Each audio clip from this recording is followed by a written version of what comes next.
Welcome dear student, स्वागत है आप सभी का बायोलॉजी क्लासेस में। डियर स्टूडेंट, इस वीडियो में हम डिस्कस करेंगे बीएससी पार्ट फर्स्ट ईयर के पेपर सेकंड के जो शॉर्ट टाइप के जो क्वेश्चन आते हैं उनके आंसर को, और देखेंगे कि इस बार जो एग्ज़ाम में क्वेश्चन पूछे गए हैं वो किस प्रकार के क्वेश्चन पूछे गए हैं, उनके आंसर क्या होंगे।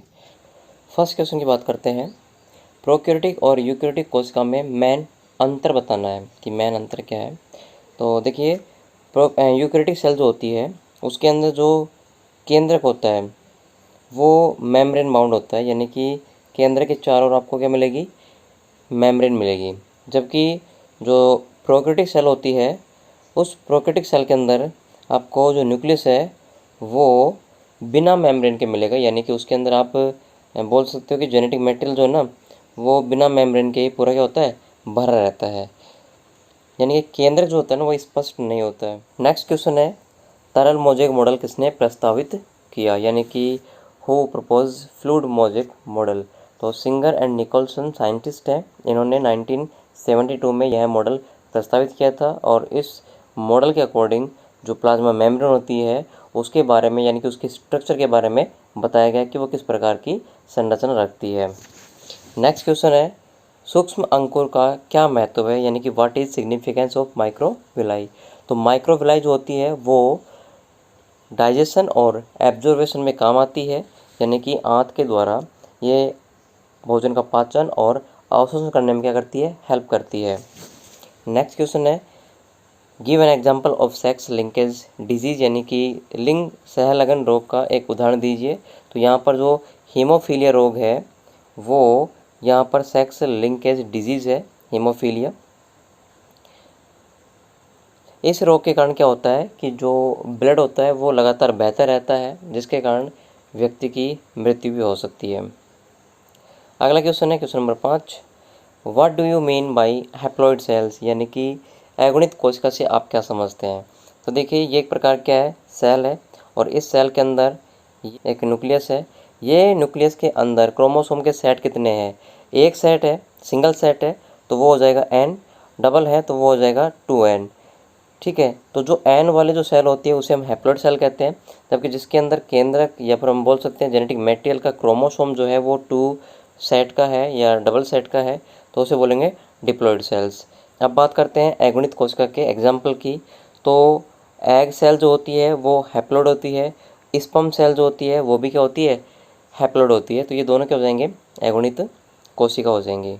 नेक्स्ट क्वेश्चन है, what is dihybrid cross, यानी कि द्विसंकर संकरण क्या है।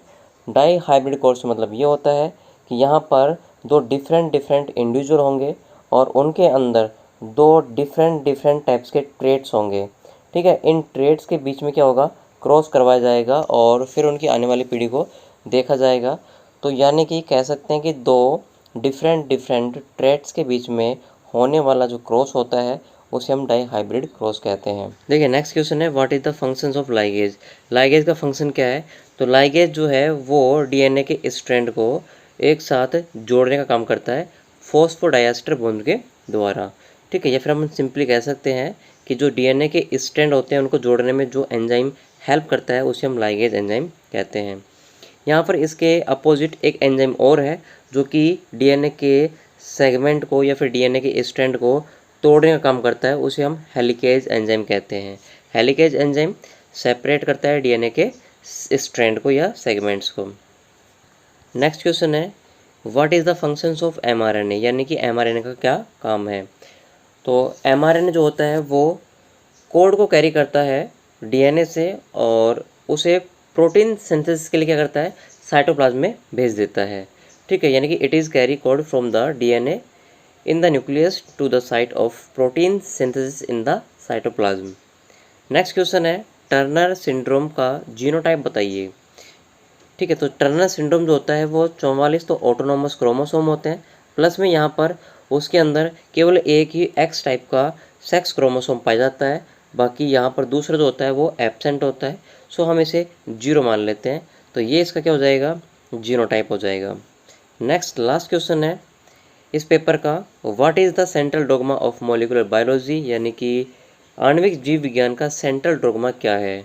तो देखिए, जो डीएनए होता है उससे यदि डीएनए बनाया जाए तो उसे हम रेप्लिकेशन कहते हैं, लेकिन जब डीएनए से जब आरएनए बनाया जाता है तो इसे हम ट्रांसलेशन कहते हैं, और आरएनए से फिर इनके जो कोड होते हैं उन्हें कोडित करके प्रोटीन का फॉर्मेशन कर लिया जाता है, तो इसे ट्रांसलेशन कहते हैं।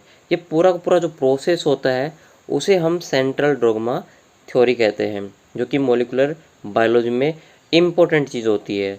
सो डीएनए, डीएनए से आरएनए, आरएनए से प्रोटीन, इस प्रकार का जो प्रोसेस होता है वो सेंट्रल डोग्मा कहलाता है। अगर हम इसकी डेफिनेशन की बात करें तो central dogma illustrate the flow of genetic information from the DNA to RNA to protein, ये इसकी डेफिनेशन हो जाती है। देखिए फर्स्ट पेपर को हमने लास्ट वीडियो में डिस्कस कर लिया था। नेक्स्ट वीडियो में हम बीएससी पार्ट फर्स्ट ईयर के आरआरबीएमयू यूनिवर्सिटी के जो पेपर होते हैं उनके थर्ड पेपर के बारे में डिस्कस करेंगे, जो कि डेवलपमेंट बायोलॉजी का है।